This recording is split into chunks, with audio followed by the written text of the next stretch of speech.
ഞങ്ങളുടെ കുടുംബത്തിൽ എൻ്റെ ഭാര്യയുടെ അനുജത്തിമാരെ കെട്ടിയ ഭർത്താക്കന്മാർക്കും ഞങ്ങൾക്കെല്ലാവർക്കും ഒരു വലിയ വിഷമമുണ്ടായി. സിഹ്റ് കൊണ്ട് സഹിക്കാൻ കഴിയാത്തൊരവസ്ഥ വന്നു ഒരിക്കൽ. അപ്പോൾ സയ്യിദ് സിറാജുദ്ദീൻ തങ്ങളുടെ പേരിൽ ദിക്ർ വെച്ചു. അപ്പോൾ അകത്തുണ്ടായിരുന്ന ഒരു സ്ത്രീ ബോധം കെട്ടുപോവുകയും അങ്ങനെ ആ സ്ത്രീയുടെ വയറ് വീർത്ത് ശ്വാസം കിട്ടാതെയായി മരിച്ചു എന്ന് ഏകദേശം കണക്കാക്കിയപ്പോൾ EK മുഹമ്മദ് ദാരിമി നവർ അള്ളാഹു മർക്കദഹു അദ്ദേഹം ഉണ്ടായിരുന്നു അവിടെ.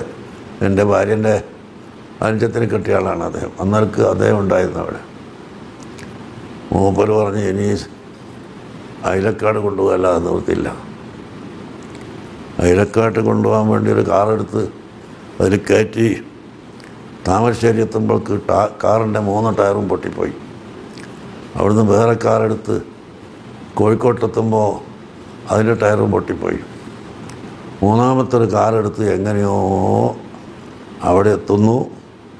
എടപ്പാൾ അങ്ങാടിയിലെത്തിയപ്പോൾ ഒരു 100 നായകളുണ്ട് അവിടെ, പോകാൻ സമ്മതിക്കാതെ. എങ്ങനെയോ അതിനെ തട്ടിച്ച് അങ്ങോട്ട് പോയി. അപ്പോൾ ഈ പെണ്ണ് ഹയാത്തായി, മരിച്ചു എന്ന് പറഞ്ഞു. അങ്ങനെ ഞങ്ങൾ അവിടെ ചെന്ന് പെണ്ണിനെ മക്ബറയിലിട്ടിട്ട് അടച്ച് ഞങ്ങൾ പുറത്ത് കാത്തുനിന്ന്. സുബ്ഹാന ജല്ല ജലാലുഹു. ഒരു 3 മണിക്കൂർ കഴിഞ്ഞപ്പോൾ വാതിലിനെ മുട്ടി വിളിക്കുന്നു. അപ്പോൾ നോക്കുമ്പോൾ ഇവിടെ ഒന്നായിട്ട് കീറിയിട്ട് ഓപ്പറേഷൻ ചെയ്തിട്ടുണ്ട്. അത് എൻ്റെ അനുഭവം, വേറെ ആരും കേട്ട് പറഞ്ഞതൊന്നുമല്ല.